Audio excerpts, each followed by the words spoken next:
Olá, meus irmãos e irmãs de Ideal Espírita, vocês amigos e amigas que nos acompanham aqui na página Estação da Luz Espírita, muitíssimo obrigado mesmo pela sua companhia. A nossa página Estação da Luz Espírita não tem fins lucrativos, o objetivo é a divulgação da doutrina espírita. E é por isso que nós reunimos aqui esta sede de matérias espíritas para que possa atender às suas necessidades, estudo, lazer, pesquisa. Você encontra aqui na nossa página Estação da Luz Espírita os livros da codificação, obras suplementares, entrevistas, palestras e os programas da Web Rádio Estação da Luz de Natal e Web Rádio Cristo Consolador de São Paulo. Ou seja, um acervo que atenda às suas necessidades, sem fins lucrativos. O objetivo é a divulgação da doutrina espírita. E agora eu convido você para nos acompanhar na reprodução de mais esse trabalho imperdível.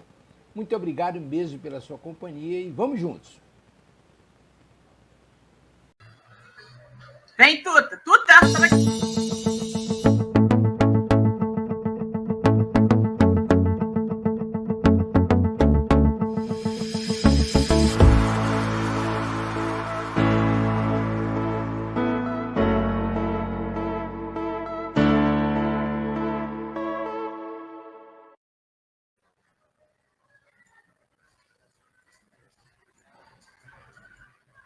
Olá, queridas amigas e amigos de Ideal Espírita. É com muita satisfação que iniciamos agora pela nossa Web Rádio Cristo Consolador mais o programa Vida Após a Vida. Esse programa onde nós estudamos as obras do Espírito André Luiz, ditadas à psicografia do nosso querido Francisco Cândido Xavier, né? Mas, antes de iniciarmos, vamos ver aqui os amigos que já estão aqui conosco e cumprimentá-los, né? Vamos lá. Nossa querida Lúcia Pelon. Oi, Lúcia, boa tarde, Silvio, companheiros de estudo, que tenhamos um encontro de muitos conhecimentos. Com certeza, querida, que teremos, né? Será muito agradável o nosso encontro de hoje, como sempre.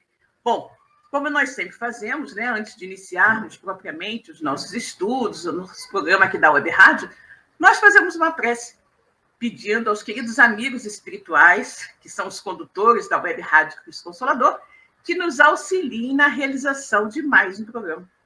Então, convidamos a todos os amigos que já estão aqui conosco agora e aqueles que irão assistir o nosso vídeo mais tarde, que ficará disponível em nosso canal no YouTube, para que elevem um pensamento a Deus e, junto conosco, façam esta pequenina prece. Ok? Então, vamos orar? Deus, Pai de infinita bondade, misericórdia e justiça. Jesus, nosso querido amigo, nosso mestre, guia e modelo de toda a humanidade. Queridos amigos espirituais que estão aqui conosco nesta tarde, mais uma vez, para nos orientar, nos intuir, nos auxiliar na compreensão de tudo o que iremos estudar. Muito obrigada pela presença amiga, muito obrigada pela luz da doutrina espírita em nossas vidas. Obrigada também pela possibilidade desta encarnação, quando nós podemos reparar erros do passado, nos reconciliar com inimigos e buscar ser pessoas melhores. E assim, em nome de Deus, Jesus, de toda essa espiritualidade amiga aqui presente, está no ar, pela nossa Web Rádio Cristo Consolador, mais um programa Vida Após a Vida, estudo das obras de André Luiz. Bom, nós estamos estudando, como vocês sabem, né, o terceiro livro da chamada série André Luiz, da vida no mundo espiritual, que é o livro Missionários da Luz. E hoje nós vamos começar, estamos bem no início do livro, né? Hoje iremos começar o capítulo 2, chamado A Epífise. Mas, como nós já estamos habituados, sempre, antes de iniciar um capítulo novo, nós fazemos uma rápida retrospectiva do que foi o capítulo anterior. Então, vou ler para vocês aqui um resumo, né, do que foi o capítulo anterior, que foi o capítulo 1, né? O capítulo 1, o psicógrafo, né? Foi o capítulo 1 do Missionários da Luz, o psicógrafo. E nesse capítulo 1, né, André Luiz nos mostra, né, estuda o complexo mecanismo da comunicação mediúnica pela psicografia. Muitos acham que é muito simples, né? Que é muito fácil, mas efetivamente todo trabalho mediúnico, né, exige, sobretudo do plano espiritual, muito trabalho, né? muito trabalho para poder estabelecer a correta sintonia, né, entre o espírito comunicante e o médium que servirá de intérprete, né? Então, nesse capítulo, O Psicógrafo, estudamos o complexo mecanismo da comunicação mediúnica pela psicografia. Em um grupo mediúnico, o instrutor Alexandre disserta para dezenas de espíritos sobre o intercâmbio mediúnico, sendo, nesse grupo, 18 encarnados liberados pelo sono, né? Ou seja, é um grupo de encarnados e desencarnados. Eram 18 encarnados que estavam ali, né, libertos pelo sono, ok?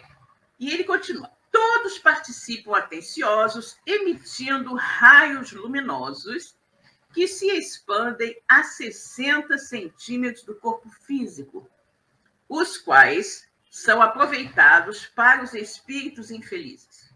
6 entidades são designadas para se comunicar naquela noite, mas adverte o instrutor que nem todos conseguirão, pois algumas levam semanas, meses, anos para alcançar o intento. Então, vocês vejam como é complicado, né? O espírito, às vezes, leva anos para conseguir uma comunicação. Chama a atenção de André os cuidados que tem a espiritualidade com a saúde física do médium, dando importância ao seu preparo espiritual e ao auxílio magnético oferecido pelos espíritos. Observa que os espíritos dedicam atenção aos sistemas nervoso, central e autônomo, ao coração, à epífise e às glândulas suprarrenais, visando aumentar a produção de adrenalina. Alexandre diz que a transmissão da mensagem não será simplesmente tomar a mão, ou seja, tomar a mão do médium. Alexandre indica o comunicante Calixto e pede para considerar o interesse geral na sua preleção, tendo em vista que somente ele poderá usar o médium.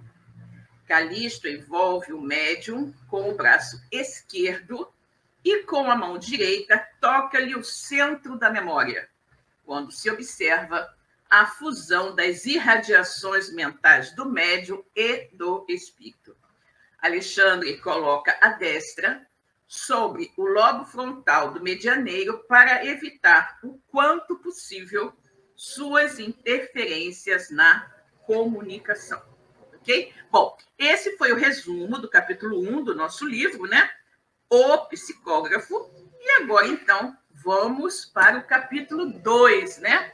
O capítulo 2, que é a epífise. Mas antes, vamos cumprimentar as nossas queridas Laudiceia, né? Boa tarde, cheguei. Que bom, querida, que você chegou, né? E a nossa querida Ironides também. Boa tarde, Silvia, a todos. Demorei para encontrar. Ótimo estudar. Que bom que você chegou, querida. Que bom, né? Então, vamos lá, gente. Pegando aqui o nosso livrinho, capítulo 2, a epífise. Enquanto nosso companheiro se aproveitava da organização mediúnica, vali-me das forças magnéticas que o instrutor me fornecera. Lembra que o instrutor deu uma carga magnética em André e ele conseguiu ter uma capacidade melhor de observação? Vali-me das forças magnéticas que o instrutor me fornecera para fixar a máxima atenção ao médium. Quanto mais lhe notava as singularidades do cérebro, mais admirava a luz crescente que a epífise deixava perceber. A glândula minúscula transformara-se em núcleo radiante e em derredor. Seus raios formavam um lótus de pétalas sublimes. Gente, olha que lindo, né? Imagina essa visão, que coisa bonita, né? Então, ele começou, o André Luiz recebeu, né? Aquela carga, vamos dizer assim, magnética do instrutor, né? E ele pôde observar com mais cuidado, né? O cérebro do médium durante o processo mediúnico, E ele fixou a sua atenção, basicamente, né, na glândula epífise. E ele diz que a glândula minúscula, né, a epífise pequenininha, a glândula minúscula transformara-se, né, em um núcleo radiante, ou seja, estava brilhando em núcleo radiante, e em redor desse núcleozinho, os raios, né, que saíam dela formavam uma espécie de planta, de flor, uma lótus, né, um lótus de pétalas sublimes, né? Então é muito interessante como foi chamada a atenção do André e como vocês observem que a glândula epífise ela tem uma participação extremamente importante no processo mediúnico, né? Examinei atentamente os demais encarnados.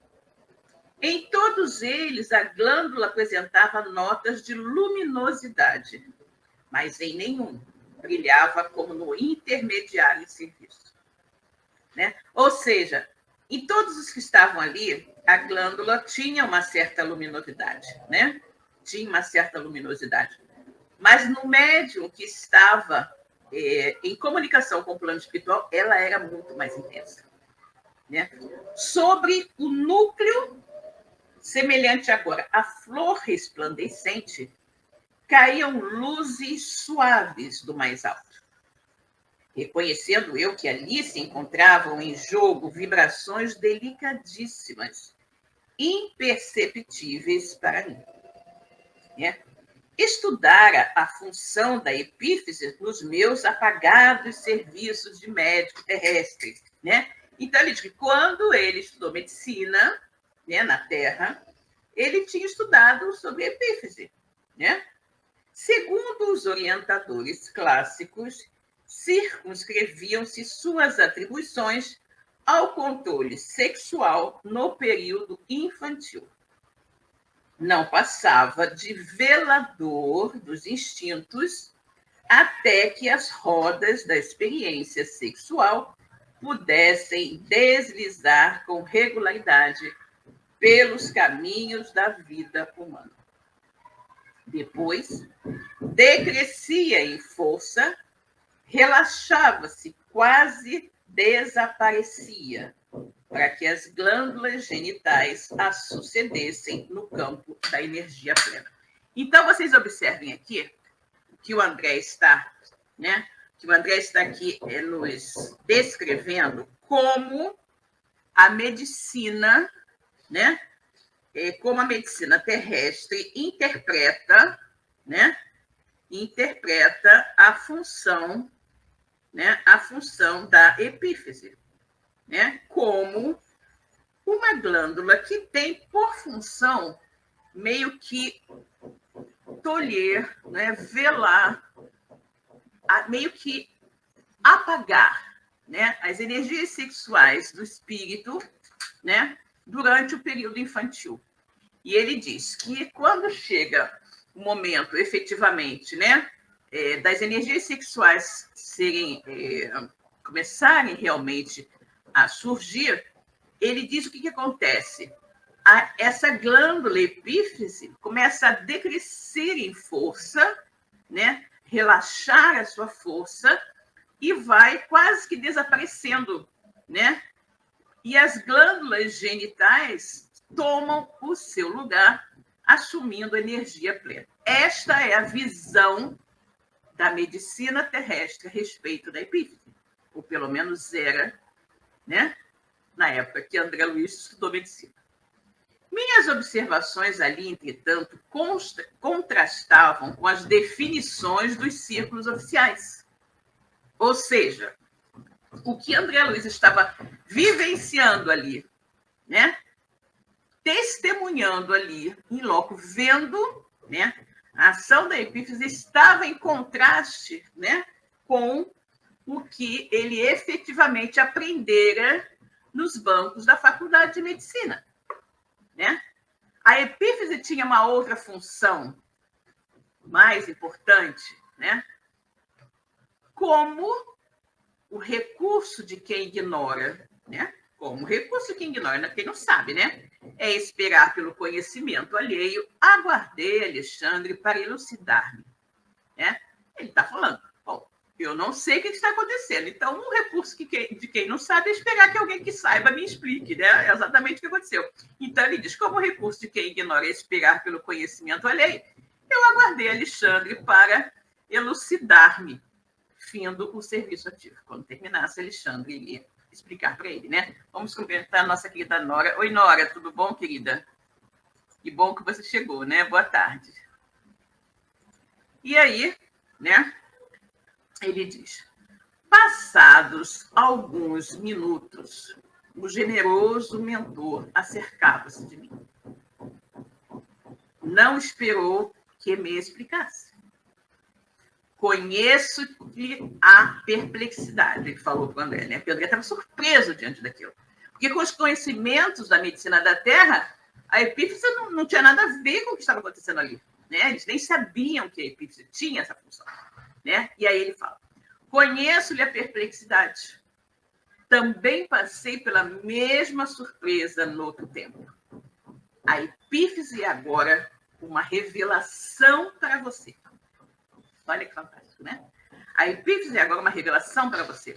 Sem dúvida, acrescentei. Não se trata de um órgão morto, segundo velhas suposições, né, da medicina da Terra. É a glândula da vida mental. Gente, olha que máximo, né? Olha que máximo. A epífise, né? A epífise tida pelos médicos da Terra como, tipo assim, um órgão morto, né? Na verdade, é a glândula da vida mental, né? A glândula da vida mental. Ela acorda no organismo do homem. A epífise acorda no organismo do homem, na puberdade, as forças criadoras.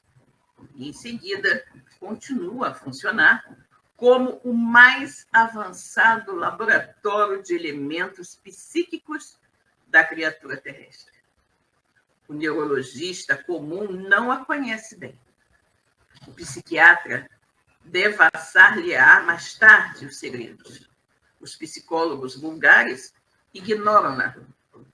Freud interpretou-lhe o desvio quando exagerou a influenciação da libido, né? A libido é o desejo sexual, a luxúria, né? E, segundo Freud, em psicanálise, é a energia fundamental do ser vivo. Isso é segundo Freud, tá? Que se manifesta pela sua sexualidade. Isso é a visão de Freud. Mas o amigo espiritual aqui diz, né, que Freud interpretou-lhe o desvio, né, quando exagerou a influenciação da libido no estudo da indisciplina congênita da humanidade. Enquanto no período do desenvolvimento infantil, fase de reajustamento desse centro importante do corpo perispiritual pré-existente, a epífise parece constituir o freio às manifestações do sexo. Entretanto, há que retificar, ou seja, corrigir observações. Né? Então, observe aqui como é importante isso. Assinalem aí no livro de vocês esse parágrafo que é muito importante. Tá? Quando ele começa a falar, né? A falar da epífise, da importância da epífise, fazendo um paralelo entre a visão da Terra, dos médicos da Terra, que conhecem pouquíssimo sobre a epífise e o que ela verdadeiramente faz. E aí ele continua. Aos 14 anos, aproximadamente, de posição estacionária, quanto às suas atribuições essenciais, recomeça a funcionar no homem reencarnado. O que representava controle é fonte criadora e válvula de escapamento. A glândula pineal reajusta-se ao concerto orgânico e reabre seus mundos maravilhosos de sensações e impressões na esfera emocional. Entrega-se à criatura a recapitulação da sexualidade. Examina o inventário de suas paixões vividas noutra época. que reaparecem sob fortes impulsos.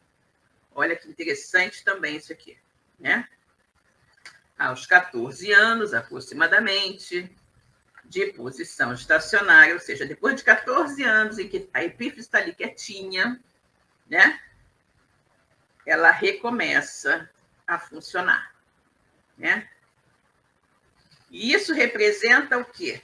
O que antes era controle, né? Era controle das energias sexuais, passa a ser fonte criadora e válvula de escape. A glândula vai reajustando-se ao equipamento orgânico que possui, né? E vai reabrindo um mundo de sensações, de impressões na esfera emocional, né? E aí o espírito, a partir do momento em que a epífise começa a se mostrar, o espírito vai recapitulando, né, de vidas pretéritas a sua sexualidade, né? E examina lá nos seus refolhos da mente as paixões vividas em outra época, não é? Que vão reaparecer sob fortes impulsos, né? Então é muito, muito interessante isso, por volta dos 14 anos. Findo o intervalo que impusera a exposição do ensinamento, Alexandre continuou. Ela, a epífise, preside os fenômenos nervosos da emotividade como órgão de elevada expressão no corpo etéreo. Olha que interessante. Então, a epífise é responsável pelos fenômenos nervosos da emotividade. Ou seja, quando a gente está emotivo, quando a gente está passando por uma grande emoção, a epífise que está lá agindo, né? E ele fala, preside os fenômenos nervosos da emotividade como um órgão de elevada expressão no corpo etéreo. Ou seja, no nosso perispírito, ela tem ali aquela ligação, aquela força, né? Aquela energia muito grande, mesmo no nosso corpo perispiritual. Desata, de certo modo, os laços divinos da natureza, os quais ligam as existências umas às outras, na sequência de lutas pelo aprimoramento da alma. E deixa entrever a grandeza das faculdades criadoras de que a criatura se acha vista. Gente, olha que coisa fantástica. Olha o que ele está nos revelando aqui. Né? Que a epífise preside as nossas emoções.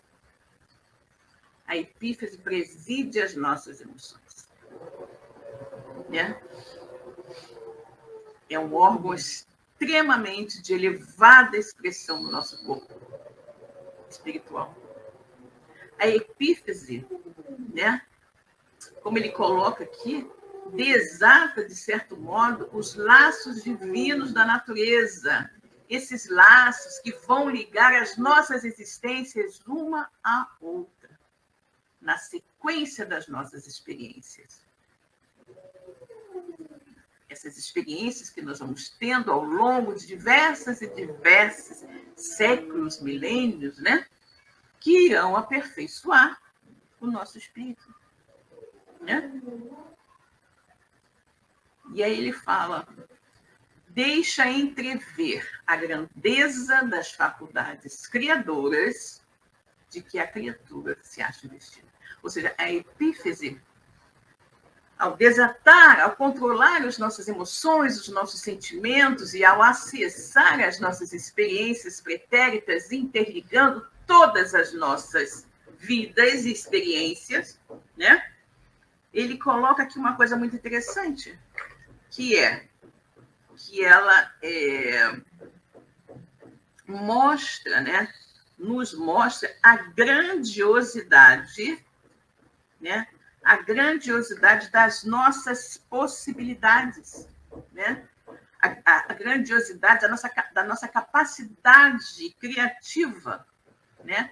Essa capacidade criativa que reside dentro de nós, né? Como ela é criativa. E aí ele fala, o André fica abismado. Deus meu, exclamei, e as glândulas genitais onde ficam? O instrutor sorriu e esclareceu. São demasiadamente mecânicas para guardarem os princípios sutis e quase imponderáveis da geração. Gente, quem faz tudo é a epífise, né? Ele está dizendo que as glândulas genitais são mecânicas, né? São robóticas quase, né? Acham-se absolutamente controladas pelo potencial magnético de que a epífise é a fonte fundamental. Então, as glândulas genitais são absolutamente controladas pela epífise. Né? A epífise é que manda em tudo. Né?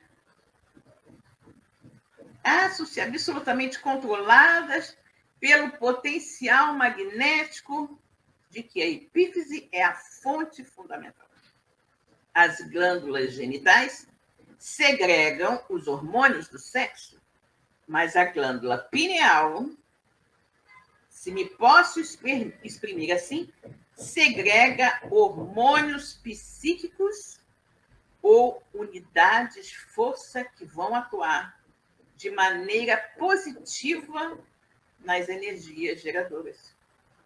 Os cromossomos da bolsa seminal não lhe escapam à influenciação absoluta e determinada.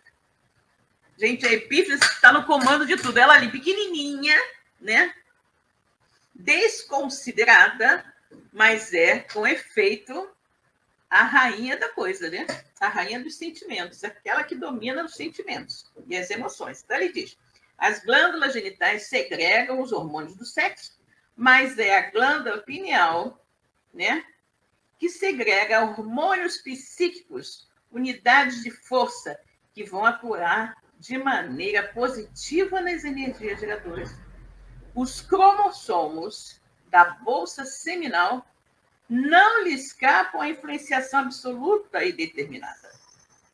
Alexandre fez um gesto significativo e considerou.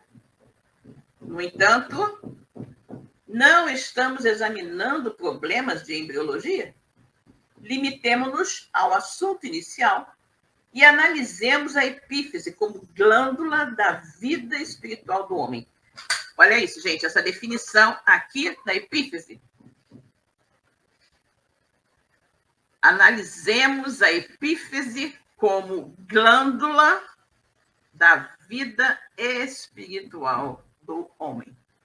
Então, a epífise que controla a nossa vida espiritual e, eu diria, talvez, né, as nossas manifestações mediúnicas. Dentro de meu espanto, guardei rigoroso silêncio, faminto de instruções novas. Segregando delicadas energias psíquicas, prosseguiu ele, a glândula pineal conserva ascendência em todo o sistema endócrino, ou seja, ela é a glândula mais importante do nosso corpo, né? Segregando delicadas energias psíquicas, a glândula pineal conserva ascendência em todo o sistema endócrino, ligada à mente através de princípios eletromagnéticos do campo vital, que a ciência comum ainda não pode identificar. Comanda as forças subconscientes sob a determinação direta da vontade. As redes nervosas constituem os fios telegráficos para ordens imediatas a todos os departamentos celulares. E, sob sua direção, efetuam-se os suprimentos de energias psíquicas a todos os armazéns autônomos dos órgãos. Gente, olha isso, que coisa fantástica, né? A epífise parece que ela é a abelha rainha, né? A abelha rainha das glândulas. Ela ordena e todas as outras glândulas se põe a trabalhar para atender cada necessidade específica, né? Que é subordinada ao seu caso, né? As glândulas sudoríparas, né? As glândulas sexuais e por aí vai. Mas é a epífise que é como ovelha rainha, né? Dá o start, dá a ordem para que todas executem seus trabalhos. Manancial criador dos mais importantes, a epífise é um manancial criador dos mais importantes, suas atribuições são extensas e fundamentais. Na qualidade controladora do mundo emotivo, olha isso. Na qualidade controladora do mundo emotivo, sua posição na experiência sexual é básica e absoluta. De modo geral, todos nós, agora ou no pretérito, viciamos esse foco sagrado de forças criadoras, transformando-a num imã relaxado entre as sensações inferiores de natureza animal.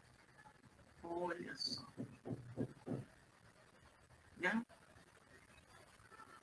Olha o que ele diz. Manancial criador dos mais importantes. Suas atribuições são extensas e fundamentais. Na qualidade de controladora do mundo emotivo, sua posição na experiência sexual é básica e absoluta. De modo geral, todos nós, agora ou no pretérito, viciamos esse foco sagrado de forças criadoras, transformando-o num imã relaxado entre as sensações inferiores de natureza animal. Quantas existências temos despendido na canalização de nossas possibilidades espirituais para os campos mais baixos do prazer materialista? Olha o que ele está dizendo, né? Porque ele falou também na força da vontade, né? Nossa vontade. Mas o que é a nossa vontade? O que eu quero fazer? Né? De acordo com a minha vontade, eu vou canalizar as minhas energias e justamente, né? O que ele diz aqui? Que a epífise, na página anterior, ligada à mente através de princípios eletromagnéticos do campo vital, que a ciência comum ainda não pode identificar, ela comanda as forças subconscientes sob a determinação direta da vontade. Né? Ou seja, a epífise age segundo a nossa vontade. Né? Segundo a nossa vontade. E, como tem sido a nossa vontade ao longo do tempo, né? Nossa vontade, de uma forma geral, tem sido com relação à satisfação das nossas energias inferiores, né? Das nossas energias ainda extremamente materialistas. Né? Lamentavelmente, divorciados da lei do uso, abraçamos os desregramentos emocionais. E daí, meu caro amigo, a nossa multimilenária viciação das energias geradoras, carregados de compromissos morais, com todos aqueles a quem ferimos com os nossos desvarios e reflexões. Do lastimável menosprezo a esse potencial sagrado decorrem os dolorosos fenômenos da hereditariedade fisiológica, que deveria constituir invariavelmente um quadro de aquisições abençoadas e puras. A perversão, presta atenção, a perversão do nosso plano mental consciente, em qualquer sentido da evolução, determina a perversão do nosso psiquismo inconsciente, encarregado da execução dos desejos e ordenações mais íntimas na esfera das operações automáticas. Né? Então, ele está colocando aqui como a nossa falta de interesse em nos tornarmos pessoas melhores, em evoluirmos, isso e aquilo, e o nosso foco, o nosso hiperfoco na satisfação dos prazeres carnais, na satisfação dos interesses materialistas imediatos, né? Então, a perversão do nosso plano mental consciente, em qualquer sentido da evolução, determina o quê? A perversão do nosso psiquismo inconsciente, né? Encarregado da execução dos desejos e ordenações mais íntimas na esfera das operações automáticas. A vontade desequilibrada desreguia o foco, né? Desreguia o foco de nossas possibilidades criadoras, né? Ou seja, as possibilidades criadoras, gente, se não vamos pensar sob esse ponto de vista, qual seria essa potencialidade, essas possibilidades criadoras, né? Seria a nossa possibilidade de gerar, né?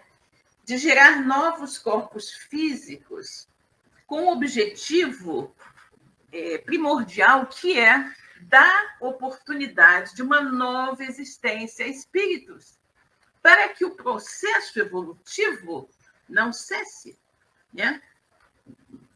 Então, gente, o que acontece? O que acontece? Pensa na grandiosidade da função, né? Nós temos ali a função de, uma vez encarnados, olha isso, uma vez encarnados, né? Possibilitarmos, através da nossa energia criadora, criarmos novos corpos para serem habitados por espíritos que precisam dessa experiência na matéria para evoluir. Né?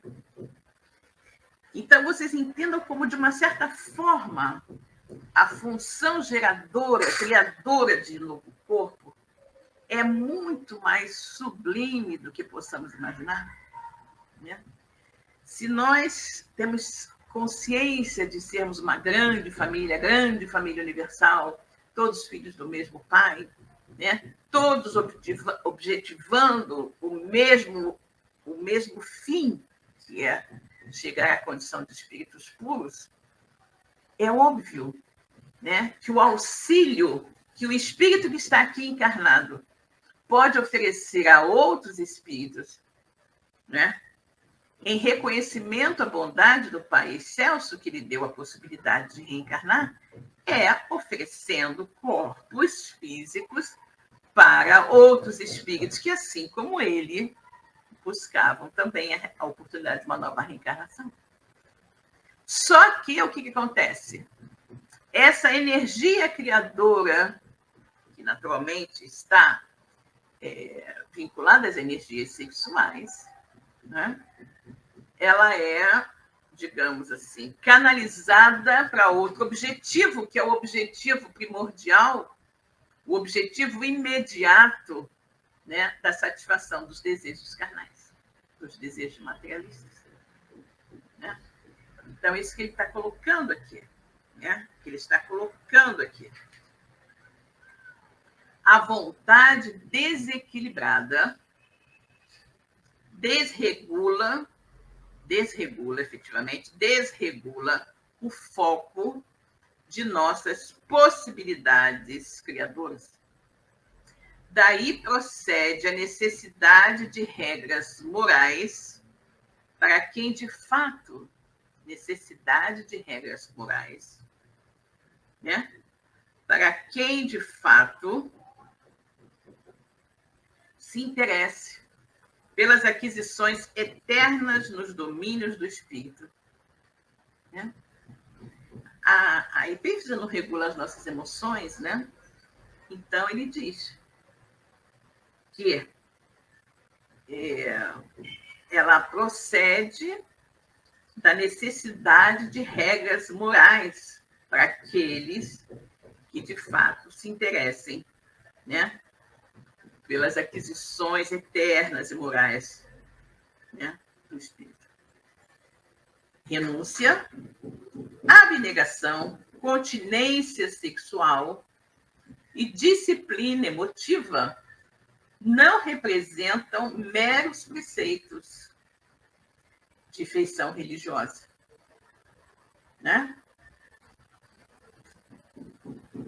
São providências de teor científico para enriquecimento efetivo da personalidade, né? Ou seja, são providências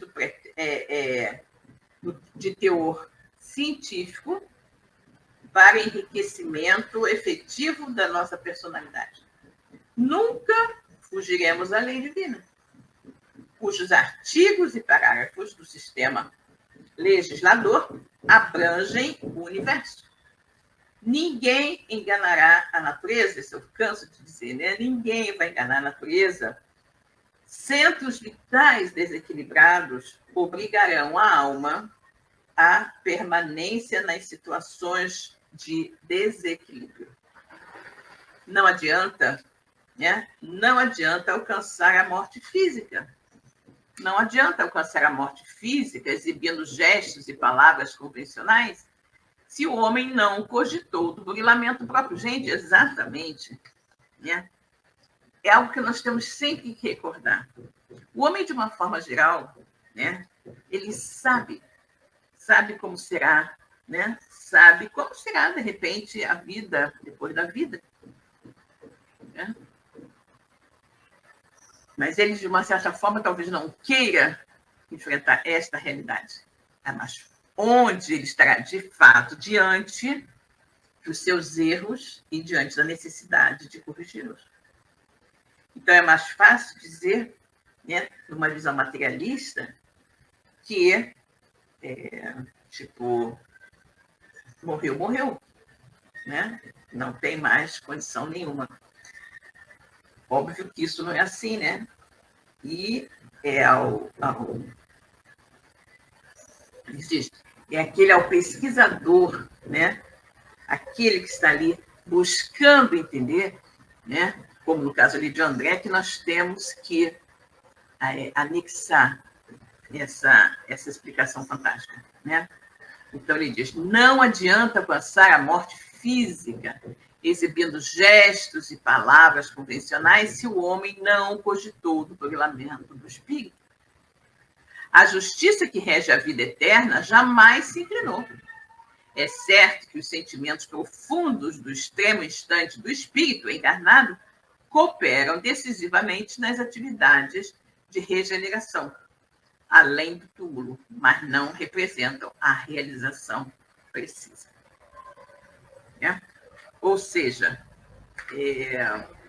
com relação, né,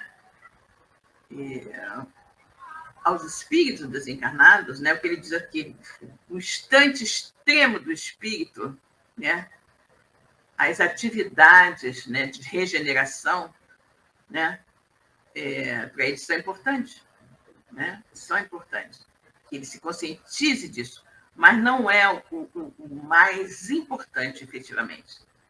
O instrutor falava em tom sublime, pelo menos para mim. Né? O André estava achando que ele estava ali falando de uma maneira assim, sublime. Né? Pela primeira vez, ouvia comentários sobre consciência. Olha só o que o André está dizendo. Pela primeira vez, ouvia comentários sobre consciência, virtude e santificação, dentro dos conceitos estritamente lógicos e científicos no campo da razão. Né? Porque você veja que coisa interessante, né? Tudo que é relativo à razão, né? Uma coisa lógica, sem nenhum resquício de emoção. Né? Sem nenhum resquício de emoção. E aí o André diz que pela primeira vez ele estava ouvindo comentários sobre consciência, virtude e santificação, dentro de conceitos estritamente lógicos e científicos no campo da razão. E olha que importante agora isso aqui, gente. Agora, aclaravam-se-me os raciocínios de modo franco. Receber um corpo das concessões do reencarnacionismo não é ganhar um barco para a nova aventura, ao acaso das circunstâncias. Mães significa responsabilidade definida nos serviços de aprendizagem, elevação ou reparação, nos esforços evolutivos ou redentores. Gente, assinalem em seus livros esse parágrafo importantíssimo. Essa colocação aqui precisa de André Luiz. Receber um corpo, assinalem aí, receber um corpo nas concessões da reencarnação não é ganhar um barco que você vai fazer com ele o que você quiser. Não, nós sabemos. Não é? Nós, quando reencarnamos, nós temos todo um planejamento reencarnatório minuciosamente preparado para a nossa evolução. E nós temos que buscar de todas as formas seguir esse planejamento. Não é que você reencarna e vai fazer da sua vida o que você quiser, não. Você deve seguir aquele planejamento, é isso aí. Não é, quando você ganha um corpo, não é ganhar um barco, uma nova aventura, um acaso, assim, de qualquer maneira, mas sim, você está com uma responsabilidade definida nos serviços que você vai ter que desempenhar ao longo da sua encarnação, no âmbito da aprendizagem, da evolução, da sua elevação espiritual e da reparação dos erros cometidos. Num constante esforço evolutivo e redentor. Você tem que se redimir dos erros corrigidos. E essa oportunidade é para isso, gente. Ninguém está aqui a passeio. Ninguém está aqui livre, leve, solto de responsabilidades. Né? Algumas pessoas, de uma forma muito leviana, dizem: eu estou aqui a passeio, como se não tivesse responsabilidade nenhuma. Mas ninguém está aqui a passeio. Todos estamos aqui com o objetivo único e exclusivo de nos aperfeiçoarmos. Então, André coloca isso aqui muito, muito bem. Receber um corpo nas concessões do reencarnacionismo não é ganhar um barco para a nova aventura, ao acaso das circunstâncias. Mãe significa o quê? Uma responsabilidade previamente definida nos serviços de aprendizagem, elevação ou reparação, nos esforços evolutivos ou redentores. Que maravilha, né? Ninguém está aqui de brincadeira, não. Ninguém está aqui de brincadeira. Compreende agora as funções da epífise no crescimento mental do homem e no enriquecimento dos valores da alma? Indagou o meu orientador.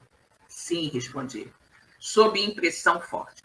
Segregando unidades-força, continuou, ele diz, né? Ela pode ser comparada a uma poderosa usina que deve ser aproveitada e controlada no serviço de iluminação, refinamento e benefício da personalidade e não relaxada em gasto excessivo do suprimento psíquico nas emoções de baixa classe. Olha só, a epífise é uma usina que deve ser usada para iluminar, refinar, iluminar o espírito, refinar o espírito em benefício da sua personalidade. Né? E não uma usina que vai ser usada de qualquer maneira, vai ter gastos excessivos do seu suprimento energético em emoções de baixa classe. Olha só.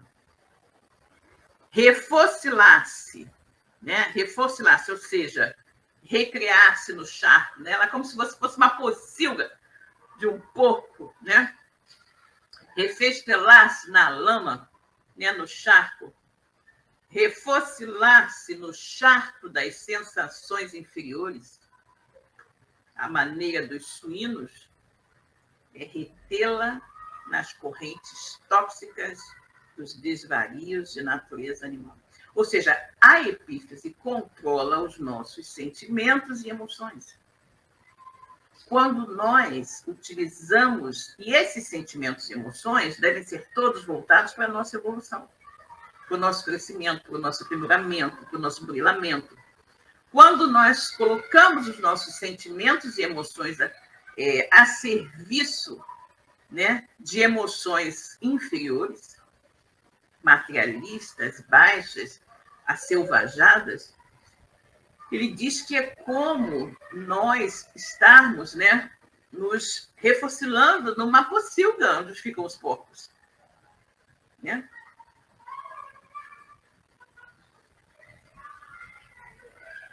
Nós fazermos isso, mergulharmos as nossas emoções em sensações inferiores, é retê-la nas correntes tóxicas dos desvarios de natureza animal. E a despesa excessiva, e na despesa excessiva de energias sutis, muito dificilmente consegue o homem levantar-se do mergulho terrível nas sombras. Mergulho que se prolonga além da morte corporal. Em vista disso, olha só, gente, isso aqui é um grande alerta, né? As pessoas que são muito materialistas, que são muito ligadas às sensações da matéria, aos prazeres da carne, não é? Aquelas pessoas que são muito preocupadas, né, com a satisfação dos seus instintos. Em vista disso, é fundamental, indispensável cuidar atentamente da economia de forças em todo o serviço honesto e de desenvolvimento das faculdades superiores. Né? Não vamos nos deixar enredar por sensações tão materialistas e acelvajadas ainda, primitivas. Né? Os materialistas da razão pura, senhores de vastos patrimônios intelectuais, perceberam de longe semelhantes realidades no sentido de preservar a juventude, a plástica e a eugenia, fomentaram a prática do esporte em todas as suas modalidades. Contra os perigos possíveis na excessiva acumulação de forças nervosas, como são chamadas as secreções elétricas da epífise, aconselharam aos moços de todos os países o uso do remo, da bola, do salto, da barra, das corridas a pé. Desse modo, preservavam-se os valores orgânicos, legítimos e normais para as funções da hereditariedade. A medida, embora satisfaça em parte, é, contudo, incompleta e defeituosa. Incontestavelmente, a ginástica e o exercício controlados são fatores valiosos de saúde. A competição esportiva honesta é fundamento precioso de socialização. No entanto, podem circunscrever-se a meras providências em benefício dos ossos e, por vezes, degeneram-se em elástico das paixões menos dignas. Ou seja, ele coloca aqui que a prática dos esportes, dos exercícios e tudo mais é bom, né? É positivo, né? Para a saúde, né? A competição esportiva honesta também é boa para o desenvolvimento das relações sociais, mas ele diz que podem ficar tão circunscritas àquele interesse específico da competição e tudo mais, que acabam degenerando em paixões menos dignas. A gente vê algumas vezes as pessoas agindo de forma desonesta para ganharem determinadas competições e títulos. São muito raros ainda na Terra os que reconhecem a necessidade da preservação das energias psíquicas para engrandecimento do espírito eterno. Na verdade, são muito poucas as pessoas que se preocupam com o engrandecimento de seus espíritos, com o cultivo de bons hábitos, boas atitudes, com o cultivo do estudo, do aprendizado, não é? Muito poucos se preocupam com o seu lado espiritual. A maioria se preocupa com o benefício do seu corpo, né? São muito raros ainda na Terra os que reconhecem a necessidade de preservação das energias psíquicas para engrandecimento do Espírito Eterno. O homem vive esquecido de que Jesus ensinou a virtude como esporte da alma e nem sempre se recorda de que no problema do aprimoramento interior não se trata de retificar a sombra da substância, e sim a substância em si mesmo, né? Ou seja, gente, é aquilo que nós estamos cansados de saber, não é? Nós não reencarnamos para a satisfação de interesses materiais, nós reencarnamos para aprimorar os nossos espíritos, né? Não se trata de retificar a sombra da substância, mas a substância em si mesma, né? Ouvir as instruções entre a emotividade e o assombro. André está pasmo, né, diante dessas explicações, né? Entende agora como é importante renunciar? Percebe a grandeza da lei de elevação pelo sacrifício, a abnegação, o desprendimento. A sangria estimula a produção de células vitais na medula óssea. A poda oferece beleza, novidade e abundância nas árvores. O homem que pratica verdadeiramente o bem vive no seio de vibrações construtivas e santificantes da gratidão, da felicidade, da alegria. Ou seja, o homem que poda os seus instintos, os seus desejos primários, o homem que renuncia a seus próprios interesses em benefício do outro, ele está crescendo. Não é fazer teoria de esperança, é princípio científico, sem cuja aplicação na esfera comum não se liberta a alma descentralizada pela viciação das zonas mais baixas da natureza. Sem renúncia dos nossos interesses mais mesquinhos, né? Do nosso egoísmo, sem o desenvolvimento do altruísmo, né? Da abnegação, nós não vamos evoluir.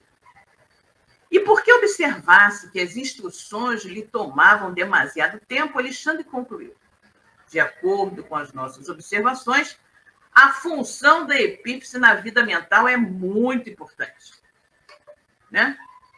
De acordo com as nossas observações, a função da epífise na vida mental é muito importante.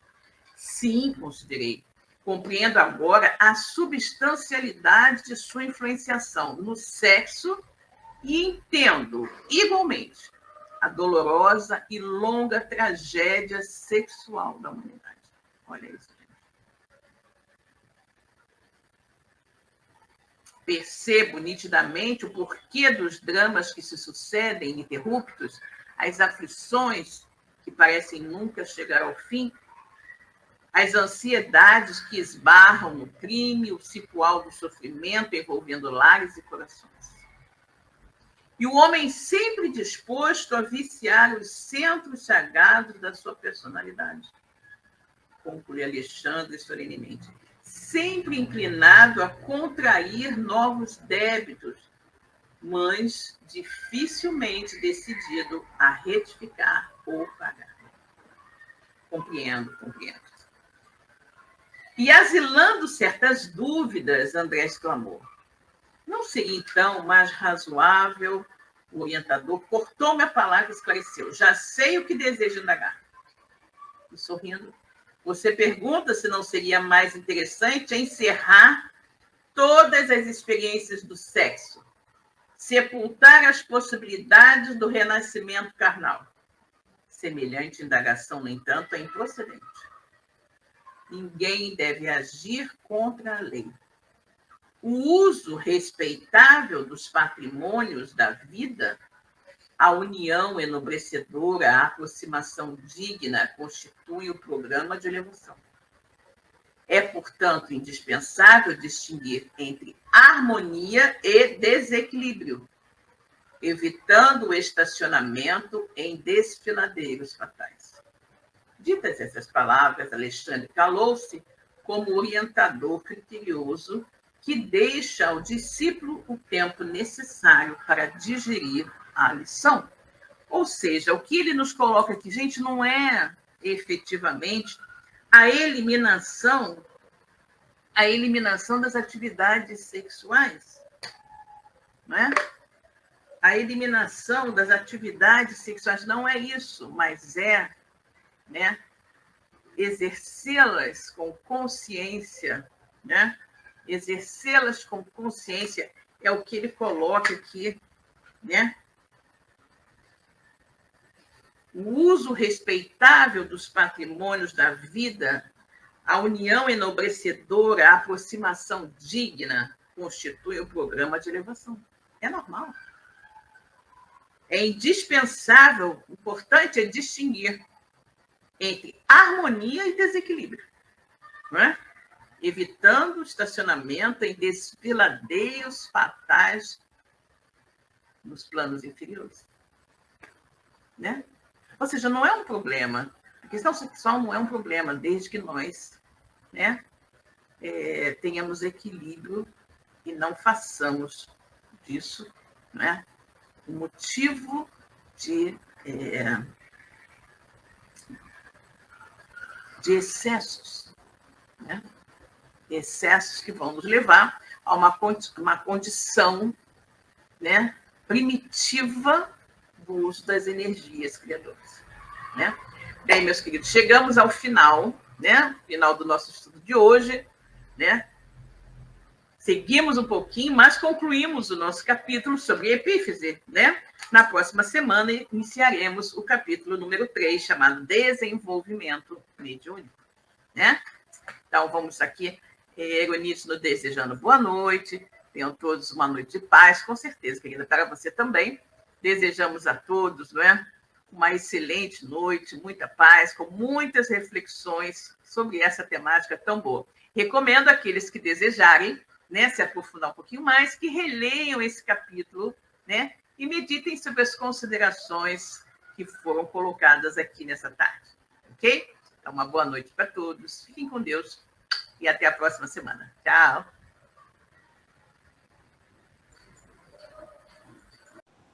Chegamos ao final da nossa atividade. Muitíssimo obrigado mesmo pela sua companhia e espero você no próximo evento.